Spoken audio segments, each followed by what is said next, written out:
السلام علیکم ورحمۃ اللہ تعالی وبرکاتہ۔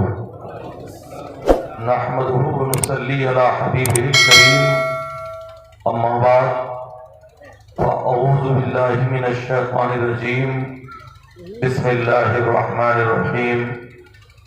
ومن يعظم شعائر اللہ فإنها من تقوى القلوب۔ صدق اللہ المولانا العظیم وصدق رسولہ النبی الامین المکین الکریم، ونحن علی ذلک لمن الشاہدین والشاکرین والحمد للہ رب العالمین۔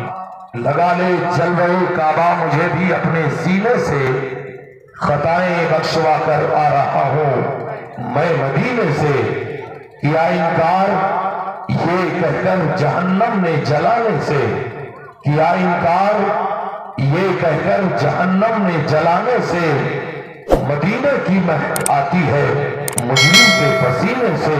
حضرات آئیے ہم اور آپ مل کر سب سے پہلے کونین کے فرما روا، دونوں عالم کے تاجدار، سارے نبیوں کے مالک و مختار، پیغمبر اسلام جناب محمد رسول اللہ صلی اللہ تعالی علیہ وسلم کی بارگاہ ناز میں درود و سلام کا نذرانہ پیش کر لیں۔ اللہم صلی علی سیدنا شفیعنا نبینا کریمنا مولانا محمد بارک وسلم، صلاۃ و سلام علیکہ سیدی یا رسول اللہ۔ ہم نے آپ سے کہا اپنے آقا کی خدمت میں درود و سلام کا نذرانہ پیش کرو۔ آپ نے محبت سے اپنے نبی پر درود پڑھا۔ اے مسلمانوں، حجت الاسلام امام غزالی رحمت اللہ تعالی علیہ اپنی مارکۃ الآراء کتاب مکاشفۃ القلوب میں حدیث کو نقل فرماتے ہیں۔ ایک مرتبہ بلبل سدرہ حضرت جبریل علیہ السلام دربار رسالت میں حاضر ہوئے، عرض کرتے ہیں یا رسول اللہ اگر اجازت ہو تو ایک واقعہ عرض کر دو۔ میرے نبی کو معلوم سب ہے مگر تعلیم امت کے لیے نبی فرماتے ہیں جبریل کہو کیا کہنا چاہتے ہو، بیان کرو کیا کرنا چاہتے ہو۔ حضرت جبریل کہتے ہیں یا رسول اللہ آج کاشان نبوت پر حاضری کے لیے چلا مگر راستہ میں نے بدل دیا۔ یا رسول اللہ آج ایک پہاڑی سے میرا گزر ہوا جسے کوہ قاف کہا جاتا ہے۔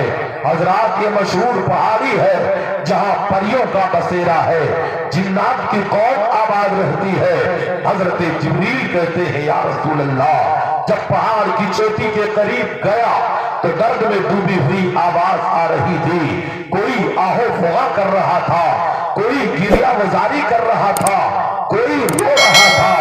جب میں قریب پہنچا تو حیرت زدہ رہ گیا۔ رونے والا انسانوں کی جماعت کا نہیں ہے، رونے والا جناتوں کی قوم میں سے نہیں ہے، رونے والا ایک رحمت کا فرشتہ ہے جس کے بال ٹوٹے ہوئے ہیں، پر بکھرے ہوئے ہیں، حیرانی پریشانی کے عالم میں مبتلا ہے۔ یا رسول اللہ اس سے پہلے جب میں نے اس فرشتے کو دیکھا تھا تو چوتھے آسمان پر دیکھا تھا، نور کے تخت پہ جلوہ گر تھا، 70,000 فرشتے اس کی غلامی کے لیے معمور کر دیے گئے تھے، اور جب یہ سانس لیتا تھا تو ہر سانس کے بدلے میں اللہ ایک ایک فرشتہ پیدا فرماتا تھا، مگر وہی فرشتہ اس کے پر ٹوٹے ہوئے ہیں، بال جل گئے ہیں۔ میں نے پوچھا اے فرشتے بتا اوج افلاک سے اٹھا کر زمین کے خاک پر تجھے کیوں پہنچایا گیا؟ تو رو پڑا، کہنے لگا سید الملائکہ یہ جو دن ہم نے دیکھے ہیں اپنی وجہ سے دیکھے ہیں۔ واقعہ یہ ہے کہ شب معراج جب اللہ کے پیارے رسول خدا سے ملاقات کے لیے براق پہ سوار ہو کر تشریف لے جا رہے تھے تو میں تخت سے تعظیم نبی کے لیے کھڑا نہ ہوا، استقبال نہ کیا، تو اللہ نے فرشتوں کے ذریعے سے اٹھوا کر مجھے زمین کے خاک پر ڈلوا دیا ہے۔ میرے بال جل چکے ہیں، میرے پر ٹوٹ چکے ہیں، میں گریہ وزاری کر رہا ہوں مگر میری فریاد سنی نہیں جا رہی ہے۔ آپ خدا کی بارگاہ میں ہمارے لیے وسیلہ بن جائیے۔ حضرت جبریل کہتے ہیں یا رسول اللہ میں خدا کی بارگاہ میں جا کر اس فرشتے کا ٹکڑا سنایا، ماجرا سنایا، جواب ملا اے جبریل جا کر فرشتے سے کہہ دو اگر کھویا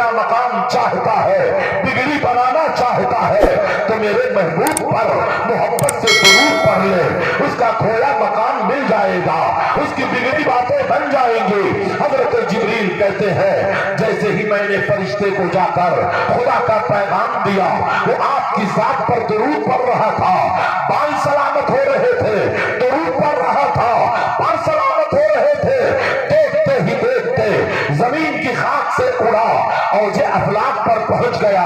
ٹھوکریں کھا کے گرنا میرا کام تھا، ہر قدم پر اٹھانا تیرا کام ہے۔ چھوڑ دی میں نے کشتی تیرے نام پر، اب کنارے لگانا تیرا۔ سبحان اللہ، بے شک بہت